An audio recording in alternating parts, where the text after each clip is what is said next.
Amen. We are more than conquerors because of Jesus Christ. He blesses us so much in our church anniversary. Amen. We appreciate our speaker very much. Amen. He blessed us with the word and the wonderful fellowship we have, the unity. I really appreciate it. Amen. And all the participants. I really thank the Lord for everything. And we are already full of the Word of God. So I will not really speak too much. But I just want to say thank you so much for what you have done for the Lord, for your support. And we are expecting God for more blessing. Hallelujah. This year 2026 and onwards. Hallelujah. And I thank God. And according to our, I want to see here, our theme, I just want to reiterate here in, I think in reading 17, does God determining to show more abundantly the years of promise, God is going to show more. Everybody say more. More. He will show more abundantly to the ears. Amen. To the recipient. Hallelujah. To the ears of promise. The immutability of His counsel. Immutability meaning, what is the meaning of immutability? Unchangeable. God is unchangeable. That is one of the characteristics of God. Hallelujah. He never changes. In which it is impossible for God to lie. That is one of the promises of God. That the promise of God, church, He never lies. When the Lord will say He will bless you, He will bless you. When the Lord will say He will prosper you, He will prosper you. Amen. If you want to receive a miracle, you can have your miracle. Remember the first miracle? Where can you find that? Huh? In the Bible, where can you find it? In? Yeah, but where? Where? What book? No. Come on. You are busy. Some are numbers. No, it's not. It's in the New Testament. Huh? John. And what chapter? What chapter? Oh, chapter 2. Praise the Lord. And can you help me? You know, find in your Bible, in your phone. John 2:1. Huh? John 2:1. Okay, go ahead, brother. Read it. Okay, listen. We're talking about miracle. That is the promise of God. Listen to this. John chapter 2 verse 1. And the third day there was a marriage in Cana of Galilee. Yeah. And the mother of Jesus was there. The mother of Jesus was there. Remember that. Hallelujah. Mary, was faithful in attending. Even the party, the wedding. Amen. Go ahead. And both Jesus was called and his disciples to the Wow. marriage. They attended the party, eh?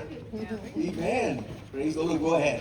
And when they wanted wine, the mother of Jesus said unto him, They have no wine. And Jesus said unto her, Woman, what have I to do with thee? Mine hour is not yet My come. hour is not yet come. His mother said unto the servants, Oh, listen to this. This is very important. If you want a miracle, you have to hear this. This is very important, church. Faith revival. This is what Mary said. This is what Mary said to all of us today. Amen. If you want a miracle, thank God Mary was there, but she cannot create a miracle. Amen. And she said what? Whatsoever he Whoa, says, I like this. I want to emphasize this. Hallelujah. Whatsoever He saith unto He you. saith unto you. Everybody say, do it. Whatsoever the Lord saith to do to you, do it. If you want a miracle, listen to Mary. Whatever Jesus saith to you, do it. And what did Jesus, told them? And there were set there 6 water pots of 6 stone, water pots of stone. after the manner of the purifying of the Jews, Yeah, containing 2 or 3 firkins apiece. yeah. Jesus said unto them, fill the water pots with water. Jesus said unto them, do you want a miracle? Listen to Jesus. You need to do something for Jesus to create a miracle. We hear that in our preaching from our speaker. You have to do your part. Fill up the 6 Water pots. water pots. Amen. And that's what we're gonna do. If we want to have revival in the city of Edmonton, we have to do our part. And you say amen. And then go ahead. And they filled them up to the brim. Yeah. And he said unto them, throw out now, and bear unto the governor of the feast. Okay, just look there, the verse. If you can help Brother Mark find a verse that this is the first miracle Jesus did. Look from there. Go down just to save the time. Oh, I thought you were raising your hand, brother. Practice pala. Okay, where? In verse? Go down a little bit. Verse 11. 11, yeah, 11. This beginning of miracles did Jesus in Cana This of Galilee. beginning of miracle Jesus did In Cana of in Galilee, Cana of Galilee. and manifested for His glory. Why? It was the beginning. Meaning, if there is a first, there is a second. Amen. There is a third. There is a fourth. And there are more. Woo! Come on, church. Hallelujah. I think we have the reason to rejoice today. Amen. Because the Bible says, Jesus said, this is the first miracle. But this is not the last. Amen. So in this church anniversary we are having, we have had a few days ago, I would like to declare again, if there was the first miracle, we continue to receive miracles in our lives. Hallelujah. Whatever challenges and problems that we encounter, Jesus will perform a miracle. Even right now. So I will just proceed reading here in Hebrews. Because we read already in verse,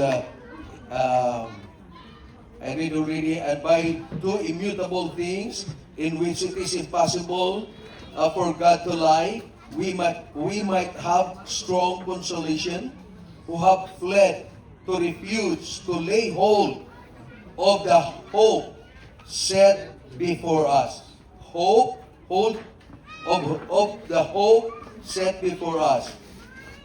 This hope we have as an anchor of this all, but sure and steadfast, which enters the presence behind the being.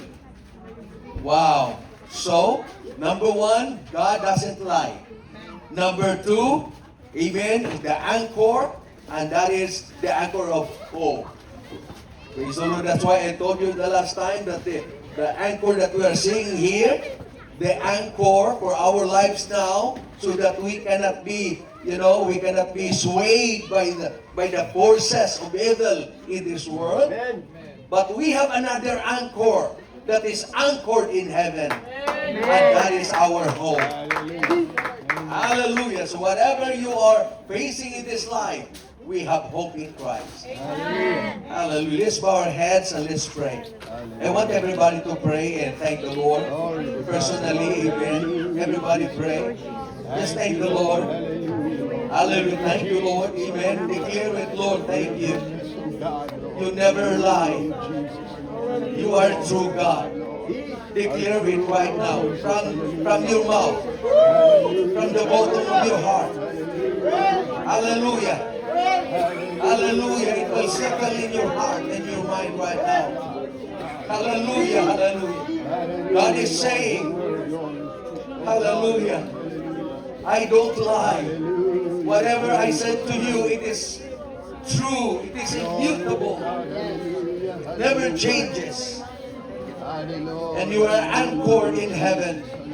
Anchored in Jesus Christ. Hallelujah. God will fulfill whatever the Lord put in your heart right now. In your mind. Whatever you desire right now. Hallelujah. You are connected to heaven because of hope. Hallelujah. Hallelujah. Thank you, Lord. Thank you, Lord. Thank you, Lord. Thank you for my brothers and sisters. Thank you, Lord God, for all those who participated, Father God, into contributing for our church anniversary. Bless them, oh God. Thank you for the prayers, the prayer groups, Lord God, prayer leaders. We love and appreciate you, Father. Thank you, Lord. We also pray, Lord God, even for the food that we're about to partake today. Sanctify this, Lord God, to the nourishment of our body.